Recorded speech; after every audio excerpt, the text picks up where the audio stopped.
네, 안녕하세요. 한국공정거래조정원 대리점 종합지원센터의 손석입니다. 네, 안녕하세요. 대리점 종합지원센터 손은진 주임입니다. 네, 오늘은 대리점을 운영하시는 사업자분들 대상으로 대리점법에 대한 교육을 진행할 예정입니다. 본 교육은 한국공정거래조정원에서 발간한 대리점을 위한 대리점 거래 분야 분쟁 예방 체크리스트를 활용해서 2편에 걸쳐 진행될 예정입니다. 이번 교육을 통해서 대리점을 운영하시면서 발생할 수 있는 불공정거래 피해 예방에 도움되시길 바라겠습니다.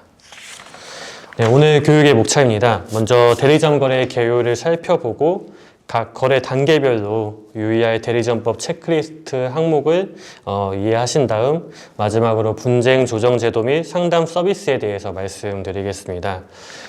이번 1편에서는 대리점 거래 단계 중 대리점법 적용 그리고 대리점 계약 체결 전 확인 단계에 대해서 다뤄보겠습니다.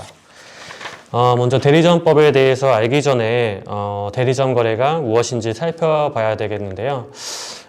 대리점법에서 정의하는 대리점 거래란 공급업자와 대리점 사이의 상품 또는 용역의 재판매 또는 위탁 판매를 위해서 일정 기간 지속되는 계약을 반복적으로 행해지는 거래를 의미합니다.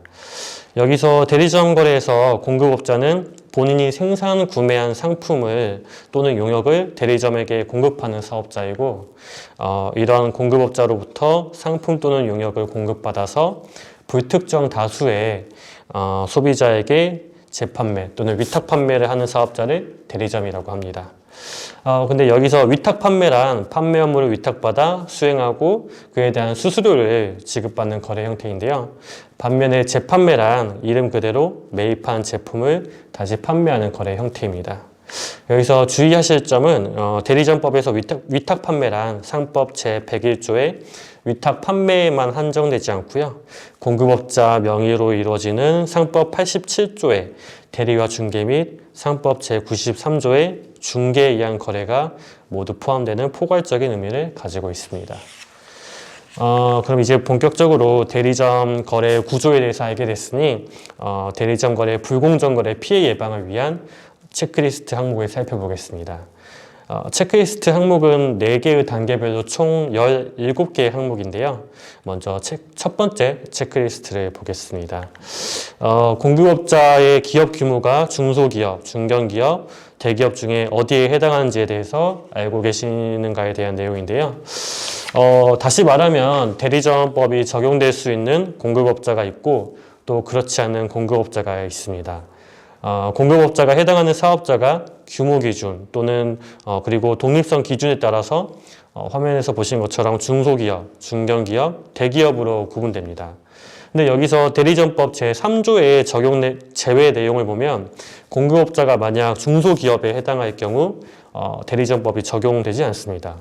따라서 대리점과 거래하는 공급업자가 어느 기업에 해당하는지 그리고 기업에 따라 대리점법이 적용되는지를 미리 살펴보셔야겠습니다. 대리점법 적용 여부를 확인을 위한 두 번째 체크리스트는 대리점이 중소기업자에 해당하지 않습니까입니다. 저희가 방금 전 공급업자의 기업 규모에 따라 대리점법이 적용되지 않을 수 있다는 걸 살펴봤는데 마찬가지로 대리점 또한 기업 규모에 따라서 대리점법 적용 여부가 결정될 수 있습니다. 대리점법 제3조 적용 제외 조항에 따라서 만약에 대리점이 중견기업이거나 또는 대기업일 때 마찬가지로 대리점법이 적용되지 않을 수 있습니다. 종합해보면 대리점 거래라는 명칭을 가지고 있다 하더라도 대리점법이 적용되지 않을 경우가 있습니다. 먼저 첫 번째로 공급업자가 중소기업자에 해당하는 경우, 그리고 대리점이 중소기업자에 해당하지 아니하는 경우, 마지막으로 공급업자가 대리점에 대하여 거래상 우월적 지위를 가지고 있다고 인정되지 아니한 경우가 있습니다. 위와 같은 적용 조건을 확인해 보시고 공급업자와 거래하는 대리점 거래가 대리점법을 적용받을 수 있는지 꼭 확인해 보시기 바라겠습니다. 네, 다음으로 대리점법 적용 여부를 위한 세 번째 체크리스트입니다. 대리점 계약 내용이 상품 용역의 재판매 또는 위탁 판매를 수행하기로 하는 내용인가를 체크하는 것인데요. 앞서 대리점 거래 구조에 대해서 설명드릴 때 위탁받은 판매 업무를 수행한 대가로 그에 대한 수수료를 지급받는 거래 형태를 위탁 판매, 그리고 매입한 제품을 재판매하는 거래 형태를 재판매라고 말씀을 드렸습니다. 근데 만약 대리점과 공급업자가 체결한 계약의 거래 형태가 위와 같이 위탁 판매 또는 재판매가 아닐 경우에는 대리점법의 적용 대상에 해당하지 않을 수 있습니다. 그 외에 대리점법 적용 대상에 해당하지 않을 수 있는 거래 형태가 있는데요. 공급업자의 대리점으로부터 제품을 공급받아서 제품을 판매하는 경우거나 공급업자의 제품을 판매하고 있지만 공급업자와 별도로 대리점 계약을 체결하지 않는 경우, 그리고 특정 사업자가 판매한 상품을 원료로 해서 상품을 만들어 판매하는 경우가 있습니다. 다음으로 대리점법 적용 여부를 마지막으로 체크할 네 번째 체크리스트는 대리점의 판매 대상이 불특정 다수의 소매업자 또는 소비자인지를 확인해 봐야 합니다. 그림을 통해 살펴보겠습니다. 여기서 보시면 공급업자로부터 상품을 공급받은 대리점이 있습니다. 대리점은 그 상품을 다시 판매하게 될 텐데요. 이때 대리점이 불특정 다수의 소매업자나 또는 소비자에게 상품을 판매하는 거래의 경우에는 대리점법에 적용을 받을 수 있습니다. 그런데 대리점이 특정 도매업자나 또는 특정 거래처에 상품을 판매하는 형태로 거래하는 경우에는 대리점법이 적용되지 않을 수 있습니다. 따라서 대리점 입장에서는 판매 대상이 누구인지도 확인해 보실 필요가 있겠습니다. 자면 명칭상이나 계약서상 대리점 거래라는 이름이 붙다 하더라도 다음과 같은 조건이 모두 해당되어야 대리점법이 적용될 수 있습니다. 먼저 공급업자, 즉 여기서 공급업자는 본사로도 명칭이 되는데요.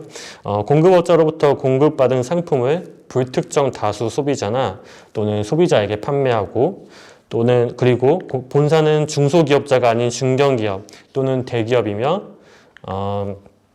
이와 거래하는 대리점은 중소기업자이고, 마지막으로 대리점과 본사와 체결한 계약은 일정 기간 지속되는 거래 계약임을 확인하셔야 되겠습니다.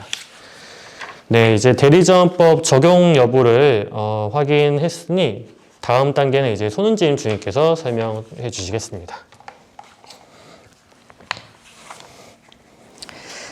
네, 대리점법 적용 여부를 확인했으니 다음 단계는 대리점 계약을 체결하기 전에 확인하셔야 할 내용에 대하여 살펴보겠습니다. 공급업자와 대리점 계약을 체결하기 전에 대리점 거래의 관행과 특징을 알고 계실 필요가 있는데요. 이와 관련된 5번째 체크리스트는 상품을 매입하여 재판매하는 대리점의 경우 추후 재고 반품이 어려울 수도 있다는 점을 안내하는 내용입니다.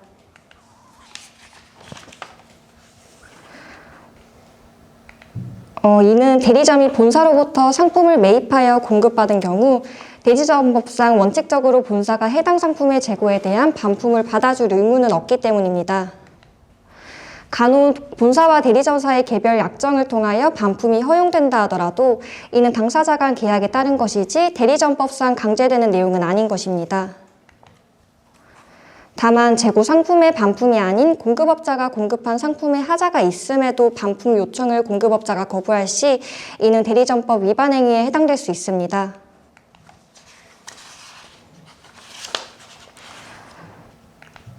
대리점 계약 체결 전 하나 더 체크해야 할 대리점 거래의 특징으로는 대리점법에서는 대리점의 영업지역 보호를 위한 규정이 없다는 사실을 알고 계신가에 대한 내용입니다. 여기서 영업지역 보호란 계약 체결 시 정한 영업지역을 본사가 일방적으로 그 지역을 변경하거나 해당 영업지역 내 본사가 다른 대리점이나 직영점을 설치하는 것을 금지하는 걸 의미합니다.